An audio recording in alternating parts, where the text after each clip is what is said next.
Hello everyone, welcome to my channel. I'm Anjali Saraswat and on this channel you will find content related to UGC NET examination. आज से हम start करने वाले हैं ICT और I will try कि मैं एक से ज़्यादा वीडियोस पोस्ट करूं अभी एक दिन में क्योंकि exam is near. So please stay tuned and अगर आपने सब्सक्राइब नहीं किया चैनल को तो सब्सक्राइब कर लीजिए and hit the bell icon as well so that whenever I post the video you will get the notification. तो चलिए शुरू करते हैं. आज आईसीटी में हम पढ़ने वाले हैं जनरेशंस ऑफ कंप्यूटर्स. ठीक है. बट उससे पहले एक बार जान लेते हैं कि आईसीटी होता क्या है और कंप्यूटर्स की क्या क्या कैरेक्टरिस्टिक्स हैं जिनकी वजह से हम इन्हें यूज करते हैं. तो आईसीटी की फुल फॉर्म होती है information and communication technology. ICT. ठीक है. इंफॉर्मेशन कम्युनिकेशन टेक्नोलॉजी में वो सारी चीजें आ जाती हैं, वो सारी डिवाइसेस आ जाती हैं, नेटवर्किंग आ जाती है, वो कंपोनेंट या सारी एप्स या सारे सिस्टम जिनकी वजह से हम डिजिटली चीजों को कर पाते हैं. ठीक है. कोई भी डिवाइस है. ठीक है, जैसे कि कंप्यूटर, लैपटॉप, मोबाइल फोन. ठीक है. या फिर नेटवर्किंग कंपोनेंट्स या फिर एप्लीकेशन जो भी आप अपने फोन पे या कंप्यूटर पे यूज करते हो या फिर कोई भी सिस्टम जिससे आप डिजिटली इंटरैक्ट कर पाओ. ठीक है, वो सब कुछ आपका आईसीटी के अंदर ही आ जाता है. तो अब जो कंप्यूटर्स हैं इसकी जरूरत क्यों पड़ी, हम यूज क्यों करते हैं कंप्यूटर्स को. देखिए इसका जवाब बहुत ही आसान है. क्योंकि कंप्यूटर जो है अपनी स्पीड के लिए जाना जाता है. जो कैलकुलेशंस ह्यूमन करेगा, अगर 1 मिनट लग रहा है तो कंप्यूटर उसको कुछ ही नैनो सेकेंड्स में कर देगा. ठीक है. तो कंप्यूटर को उसकी स्पीड के लिए इस्तेमाल किया जाता है, उसकी एक्यूरेसी के लिए इस्तेमाल किया जाता है, क्योंकि हो सकता है ह्यूमन से एक एरर हो जाए. बट कंप्यूटर में जो प्रोग्राम्स रहते हैं फिक्स्ड रहते हैं. ठीक है. और उससे गलती हो ही नहीं सकती. वो बहुत ही एक्यूरेटली आपकी कैलकुलेशंस को परफॉर्म कर पाता है. ऑटोमेशन. अब देखिए जैसे जैसे समय आगे बढ़ रहा है, बहुत सारी चीजें जिसके लिए पहले हर जगह पे ह्यूमन लेबर चाहिए होती थी, अब ऑटोमेशन आ गया. यानी कि बहुत सारी मशीनें ऐसी बनी है जो खुद से काम कर सकती हैं. ऑटोमेशन, डिलीजेंस, वर्सेटैलिटी, स्टोरेज, ये सभी चीजें जो है कंप्यूटर की वजह से पॉसिबल हो पाई है. जिन जिस इंफॉर्मेशन को स्टोर करने के लिए पहले हमें बहुत ज्यादा जगह की जरूरत पड़ती थी. मान लीजिए पहले के टाइम पे कोई भी रिकॉर्ड रखना है, वो पेपर्स पे उनको चीजों को रिकॉर्ड करके एक पूरा स्टोर रूम या आर्काइव होता था, वहां पे रखी जाती थी चीजें. बट अब आपको फिजिकली कुछ रखने की जरूरत भी नहीं है. You can upload things on cloud. Cloud storage I hope you all know, है ना. आपकी गूगल की स्टोरेज होती है. ठीक है. वो भी क्लाउड स्टोरेज हो रही है एक तरीके से. आपको अपने डिवाइस पे कुछ भी सेव नहीं कर रहा है, you just upload it to your Google drive और वो आपकी क्लाउड पे सेव हो जाता है और उस डाटा को आप कहीं भी एक्सेस कर सकते हो. ठीक है. तो कई सारे फायदे हैं कंप्यूटर के जिसकी वजह से धीरे धीरे इवॉल्व होते होते होते ये हमारी जिंदगी का एक बहुत ही अहम हिस्सा बन चुका है. और अभी आप लोग पढ़ रहे हैं, हम पढ़ा रहे हैं, ये भी इसी की वजह से पॉसिबल हो पा रहा है. आप अपने फोन पे या फिर अपने लैपटॉप्स पे पढ़ रहे होगे या टैबलेट्स पे पढ़ रहे होगे और मैं यहाँ पे भी एक कंप्यूटर की हेल्प से आपको पढ़ा पा रही हूँ. तो ये सब पॉसिबल हो पाया आईसीटी की वजह से. ठीक है. चलिए अब जनरेशन्स पे हम चलते हैं. ठीक, देखिए मैं यहाँ से अपना ये हटा देती हूँ एक second.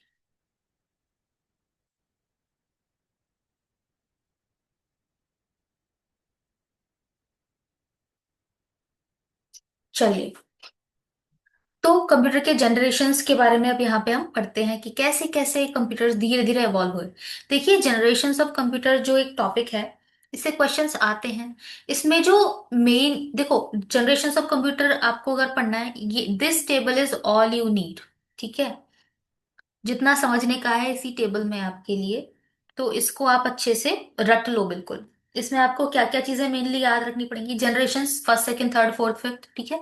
और ये टाइम पीरियड आपको याद रखना पड़ेगा कि कौन सी जनरेशन कब से कब तक रही है, इसमें कौन सी टेक्नोलॉजी यूज हुई है, ये भी इंपॉर्टेंट है. और इसके एग्जाम्पल, क्योंकि इन ही 4 कॉलम्स में से अभी तक क्वेश्चंस बने हैं ज्यादातर. तो चलिए शुरू करते हैं.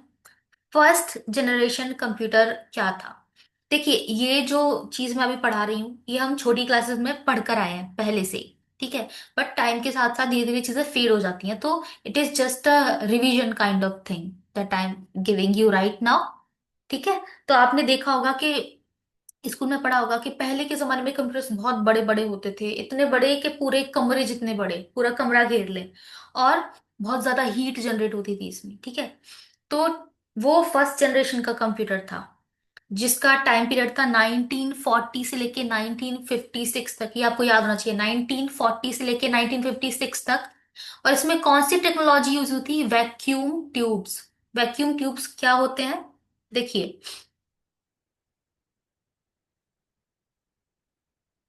ये इमेजेस आप देख रहे हो, इसमें फर्स्ट जनरेशन में जो टेक्नोलॉजी यूज हुई है ये है वैक्यूम ट्यूब।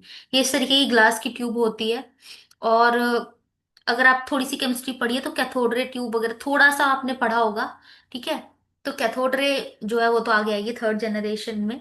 बाकी ये एक ट्यूब जैसा होता है ग्लास का, इसके अंदर बहुत सारी चीजें लगी होती हैं, ये बड़े बड़े साइज की होती थी। तो इनका इस्तेमाल होता था पहले फर्स्ट जनरेशन कंप्यूटर्स में, ठीक है। ये आपको याद आना चाहिए कि फर्स्ट जनरेशन कंप्यूटर 1940 1956 तक ये जनरेशन रही थी, और इसमें वैक्यूम ट्यूब्स का इस्तेमाल होता था। इसमें प्रोग्रामिंग लैंग्वेज जो थी वो थी एमएल, मशीन लैंग्वेज, ठीक है। मशीन लैंग्वेज यूज होती थी। इसमें मेमोरी कौन सी यूज होती थी? मेमोरी के लिए इसमें मैग्नेटिक ड्रम्स या फिर पंच कार्ड्स यूज होते हैं। आपने अपनी बुक्स में फोर्थ फिफ्थ क्लास में देखे होंगे पंच कार्ड्स कैसे होते हैं। एक कार्ड जैसे शेप के होते हैं, जैसे आप कार्ड्स खेलते हो ना, ताश खेलते हो, वैसे शेप के, और उसमें पंच होल बने होते थे, वो पंच कार्ड्स होते थे आपके, ठीक है। और ये इनका साइज क्या था? Very large room sized computers होते थे ये। इसके कुछ एग्जांपल्स हैं, ये भी आपने पढ़े होंगे। एनिएक, ठीक है, यूनिवैक, IBM 650, IBM 701। तो देखिए, IBM जो है वो ऐसी कंपनी थी जो कि पहले काफी फेमस थी, और इसका बहुत बड़ा हाथ रहा है यहाँ से कंप्यूटर का आविष्कार जब से हुआ है तब से इसको इवॉल्व करने में। लेकिन जब से आपका धीरे धीरे टाइम के साथ और भी चीजें आई हैं जिसकी वजह से अभी ये इसके प्रोसेसर उतने ज्यादा नहीं चलते हैं। देखिए, इस पे जो एग्जांपल्स है ना, इससे रिलेटेड भी क्वेश्चंस आए हैं, इसलिए मैंने यहाँ पे ये यहाँ पे लिखी हैं चीजें। तो जितने यहाँ मैंने लिखे इसको तो आप रट ही लीजिए, ठीक है। क्योंकि अगर क्योंकि किसी के भी लिए इतना पॉसिबल नहीं होता कि वो हर जनरेशन में आए हुए हर कंप्यूटर का मॉडल याद रखे। तो फिर भी अभी तक जो आए हैं और जो थोड़े फेमस हैं, थोड़े इंपॉर्टेंट है, वो मैंने एग्जाम्पल्स यहाँ पे इंक्लूड किए हैं, तो इनको आप रट लेना अच्छे से, ठीक है। ENIAC, UNIVAC, IBM 650 and IBM 701। एक और यहाँ पे ध्यान देने वाली बात है। अब आप यहाँ देखोगे हर जनरेशन में कंप्यूटर्स जो हैं ऊपर से नीचे आते रहे हैं। तो यहाँ पे आप देखोगे कि जो नंबर है IBM 650, IBM 701, फिर नेक्स्ट जनरेशन में IBM 1400 सीरीज आ गई, IBM 7090, है ना। तो ये जो नंबर है, ये एक छोटी सी ट्रिक है कि जैसे जैसे जनरेशन आगे बढ़ेगी ये नंबर भी बड़ा होता जाएगा, जितनी पहली जनरेशन उतना छोटा नंबर। तो ये क्वेश्चन में आई होप कि आपको हेल्प करेगा, ठीक है। ये फर्स्ट जनरेशन हो गई आपकी। इसमें कंप्यूटर्स इतने बड़े बड़े होते थे, पूरा कमरा घेरा हुआ है, ठीक है, और इसमें वैक्यूम ट्यूब्स यूज होती थी। सेकेंड जनरेशन कंप्यूटर्स रहे हैं 1956 से 1963 तक, इयर्स याद कर लीजिए। इसमें ट्रांजिस्टर्स यूज होते थे। अगर फिजिक्स थोड़ी बहुत पढ़ी है तो you will know what transistors are, ठीक है। और इसमें कौन सी प्रोग्रामिंग लैंग्वेज यूज हुई थी? Assembly language. इसमें मैग्नेटिक कोर और मैग्नेटिक टेप्स यूज किए जाते थे, ठीक है। और इसमें भी साइज काफी बड़ा होता था। अब रूम जितना बड़ा नहीं, बट एक अलमीरा जितना बड़ा तो आप कह ही सकते हो, इतना बड़ा कंप्यूटर सेकेंड जनरेशन में भी होता था। और इसके कुछ एग्जाम्पल्स हैं आपके, IBM 1400 series, IBM 7090 and CDC 1604। ये आप नाम याद कर लीजिए, ठीक है। क्या टेक्नोलॉजी यूज होती थी? ट्रांजिस्टर्स। और ट्रांजिस्टर कैसे दिखते हैं? कुछ ऐसे, ठीक है। जो आपकी थर्ड जनरेशन थी ये रही 1963 से 1971 तक। इसमें आईसीज यूज होने लगे, इंटीग्रेटेड सर्किट्स। इंटीग्रेटेड सर्किट क्या हुआ? इंटीग्रेटेड सर्किट में जो ट्रांजिस्टर थे, इन्हीं ट्रांजिस्टर का साइज छोटा करके और उनको लाइन से लगा दिया गया, ठीक है। इंटीग्रेट कर दिया गया यानी जोड़कर सर्किट बनाया गया, और वो ये हो गई आपकी आईसी। अपने अगर आपके घर में चीजें, मान लीजिए इन्वर्टर या कुछ भी चीज है, तो कोई भी चीज खराब हो गई है और जब आप उसको मैकेनिक के पास लेकर जाते हो, इलेक्ट्रिशियन के पास लेकर जाते हो, वो बोलता है कभी कभी इसकी आईसी खराब है, आईसी चेंज करनी पड़ेगी। तो आईसी का मतलब यही है इंटीग्रेटेड सर्किट, कि उसको चेंज करना पड़ता है। ठीक है, तो इंटीग्रेटेड सर्किट क्या है, इसमें ट्रांजिस्टर्स को ही छोटा छोटा करके यहाँ पे कनेक्ट कर दिया है। तो ये छोटे साइज में अब बड़ा काम कर पाएंगे। ठीक है, 1963 से 1971 आईसीज यूज होती हैं, और यहां से आप देखो ये एक रिवॉल्यूशन जैसा भी है, क्योंकि यहाँ पे साइज बड़ा था, यहाँ पे ट्रांजिस्टर को एकदम इंटीग्रेट कर दिया, छोटा लेवल पे ले आए, और इसकी वजह से कंप्यूटर और छोटा हो गया। ठीक है, तो इसमें प्रोग्रामिंग लैंग्वेज कौन सी यूज हुई, हाई लेवल लैंग्वेजेस जैसे कि फोर्ट्रैन या फिर कोबोल। ठीक है, इसमें मेमोरीज कौन सी यूज हुई, मैग्नेटिक कोर और मैग्नेटिक डिस्क यहाँ पे यूज होने लगी डाटा को स्टोर करने के लिए। इसका साइज कितना था, सेकंड जनरेशन से ऑब्वियसली छोटा था। इसके एग्जांपल्स हैं IBM 360 एंड PDP-8। तो ये जो आप कंप्यूटर देख रहे हो, थर्ड जनरेशन का एक कंप्यूटर है। ठीक है, और इसमें क्या यूज हुआ, इंटीग्रेटेड सर्किट्स, आईसीज। और थर्ड जनरेशन में जो आपके कंप्यूटर्स आते थे, मेन फ्रेम कंप्यूटर्स को यूजुअली थर्ड जनरेशन के साथ रिलेट किया जाता है। देखो, अगर कोई चीज मैं बोल रही हूँ और यहाँ नहीं लिखी हुई है, तो you can note that as well, it will be helpful.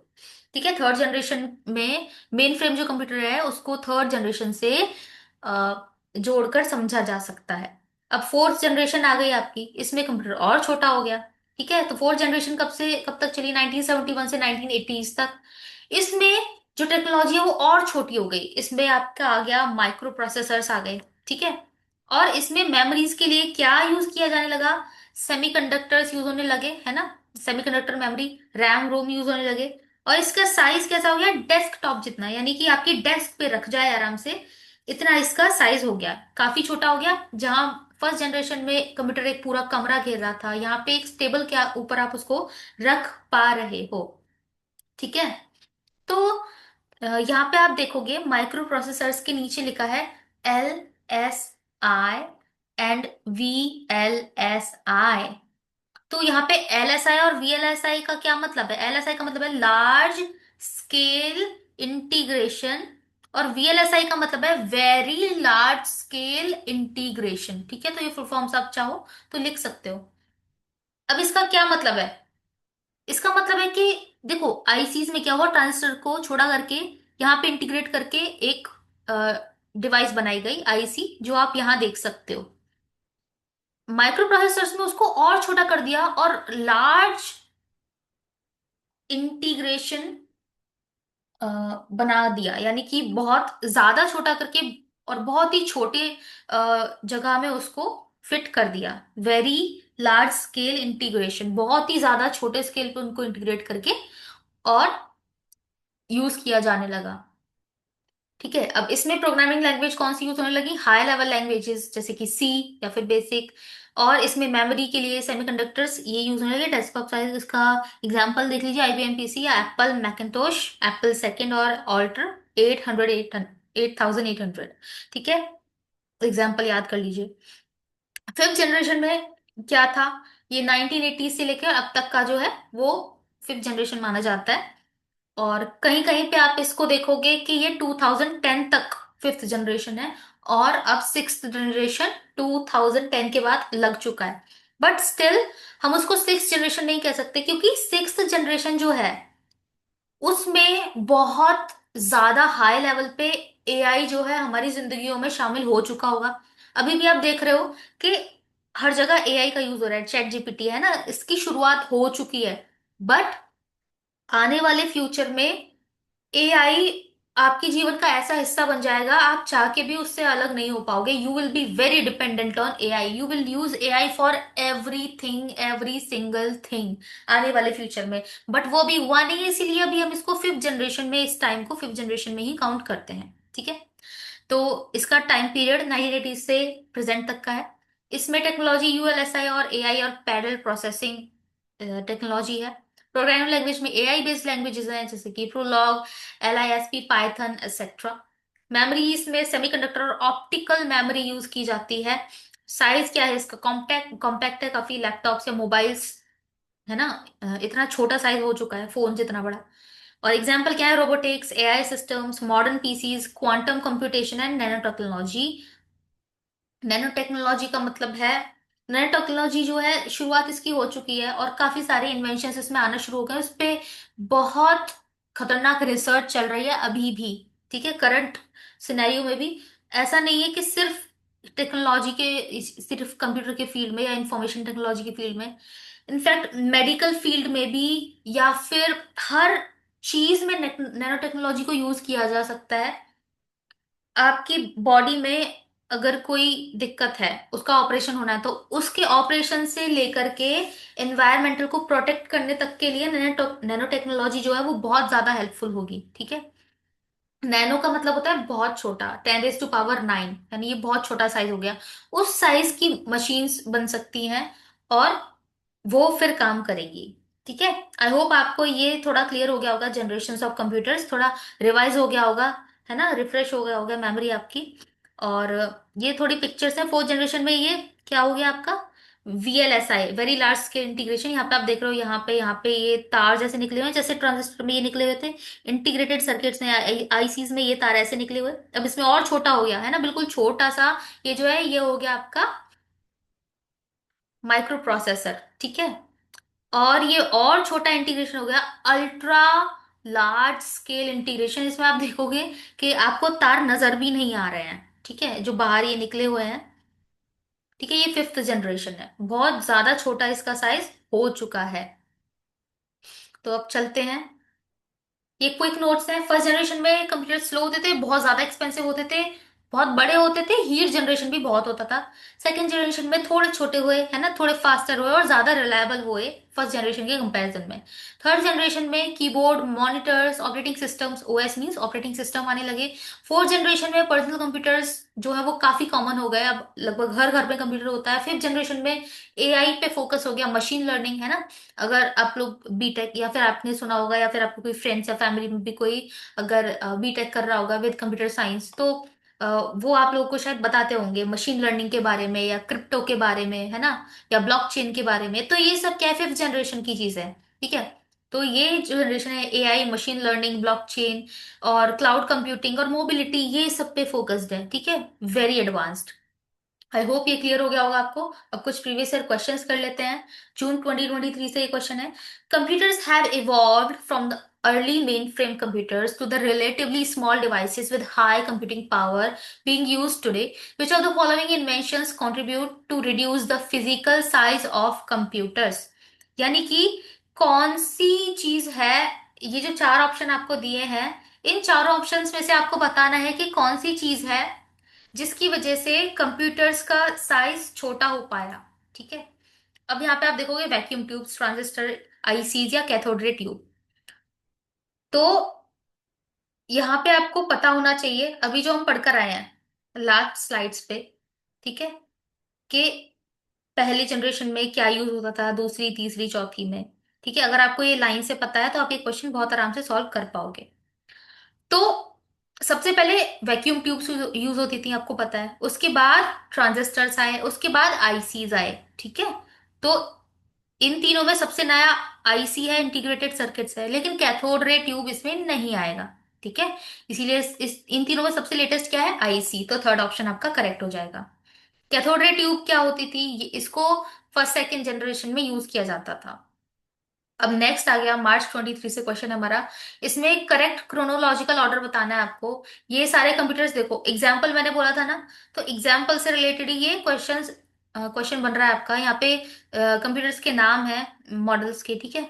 और ये उनकी रिलीज डेट जो है, आपको इसको सही ऑर्डर में लगाना है कि सबसे पुराना कौन सा है और सबसे नया कौन सा है। तो सबसे पहले तो हमने फर्स्ट जनरेशन में पढ़ा था, आपको याद अगर हुआ तो, जो सबसे पहले था फर्स्ट जनरेशन में IBM 701, छोटा नंबर है, ये पहले जनरेशन में था। और अगर थोड़ा भी आप टेक्नोलॉजी से अपडेटेड रहते हैं तो आपको पता होगा एप्पल iMac के बारे में। ये लेटेस्ट है ना। It's a beautiful setup. तो सबसे नया है यहाँ पे E। अगर आपने ये दोनों देख लिए तो आप आराम से क्वेश्चन सॉल्व कर पाओगे। सबसे पहले आएगा ए, सबसे लास्ट में आएगा ई, तो कौन से ऑप्शन में? फोर्थ ऑप्शन में। ठीक है, सबसे पहले IBM 701, उसके बाद आपका IBM 1620, उसके बाद आपका Altair 8800, उसके बाद आपका आ जाएगा मैकिन्टोश, एप्पल मैकिन्टोश, और उसके बाद आ जाएगा आपका एप्पल iMac। तो फोर्थ ऑप्शन इसका करेक्ट हो जाएगा। नेक्स्ट क्वेश्चन है October 22 से, identify the chronological order of the following major technological changes in computers based on the fourth to first generation of computers. अब यहाँ पे आपको उल्टा लगाना है, फोर्थ से पहली जनरेशन में क्या क्या चीजें यूज हुई थी, क्या क्या टेक्नोलॉजी यूज हुई थी, उसको आपको लगाना है उल्टे ऑर्डर में। ठीक है, तो सबसे पुराना क्या था? वैक्यूम ट्यूब्स, है ना, यानी कि बी। तो बी सबसे लास्ट में आना चाहिए। ठीक है, और सबसे लास्ट में क्या आया है यहाँ पे? Micro processors, right. सबसे पहले आया था वैक्यूम ट्यूब, इसके बाद आए थे ट्रांजिस्टर्स, ट्रांजिस्टर्स को छोटा करके आईसीज बना दी, और आईसीज के बाद आ गए माइक्रो प्रोसेसर। तो बी सबसे लास्ट में आना चाहिए क्योंकि ये सबसे पहले आया था। और सबसे नई चीज क्या है? माइक्रो प्रोसेसर, तो ए आएगा सबसे पहले। तो ए पहले आना चाहिए, बी लास्ट में आना चाहिए। ऐसा कौन सा ऑप्शन है? ऐसा ऑप्शन है थर्ड। तो आपका थर्ड ऑप्शन करेक्ट हो जाएगा। नेक्स्ट क्वेश्चन है October 22 से, computers has evolved from the mainframes to the relatively small smart devices with high computing powers used today. Which of the following inventions contribute to the reducing the physical size of computers? कौन सी ऐसी चीज है जिसकी वजह से computers के physical size को और छोटा किया गया? देखो, वैक्यूम ट्यूब आएगा? नहीं आएगा। रजिस्टर्स आएगा? नहीं आएगा। इंटीग्रेटेड सर्किट इसमें आ जाएगा, क्योंकि अब आप देखो, एस सॉलिड स्टेट मेमोरी, ये आप पढ़कर आए हो किसी टेक्नोलॉजी में अभी तक जनरेशन में? नहीं। तो फोर्थ ऑप्शन तो हट ही जाएगा। अब इन तीनों में से देखिए सबसे ज्यादा नया क्या है? वैक्यूम ट्यूब, रजिस्टर्स, और उसके बाद आईसी। तो इसका सही ऑप्शन होना चाहिए मेरे ख्याल से सेकंड, इंटीग्रेटेड सर्किट, जिसकी वजह से कंप्यूटर का फिजिकल साइज और छोटा हुआ। ठीक है, integrated circuits allowed for multiple transistor and other electronic components be placed on a single small chip, यानी कि आईसीस की वजह से ही पॉसिबल हो पाया कि आप बड़ी बड़ी चीजों को छोटे छोटे चिप्स में रख पाओ। ठीक है, जिसकी वजह से कंप्यूटर का साइज ड्रास्टिकली चेंज हुआ, रिड्यूस हुआ, कम हुआ, छोटा हुआ। ठीक है, और जिससे कि बाकी टेक्नोलॉजी वैक्यूम ट्यूब या ट्रांजिस्टर थे उससे छोटे एरिया में आपका कंप्यूटर समाने लगा। ठीक है, तो इसलिए इसका सही आंसर है आईसीस। तो आज के लिए यही क्वेश्चंस थे। आई होप आपको ये क्लास अच्छी लगी होगी। अगर आपको ये वीडियोस अच्छी लगती हैं तो आप चैनल को सब्सक्राइब करें, अपने फ्रेंड्स के साथ शेयर करें, और बेल आइकन को प्रेस करना ना भूलें। अगर कोई भी चीज आपको समझ नहीं आए तो you can tell me in the comment section, I will clarify the doubt in next class. और आज के लिए इतना ही, और बाकी की चीजें पढ़ेंगे हम नेक्स्ट क्लास में। तब तक के लिए थैंक यू सो मच।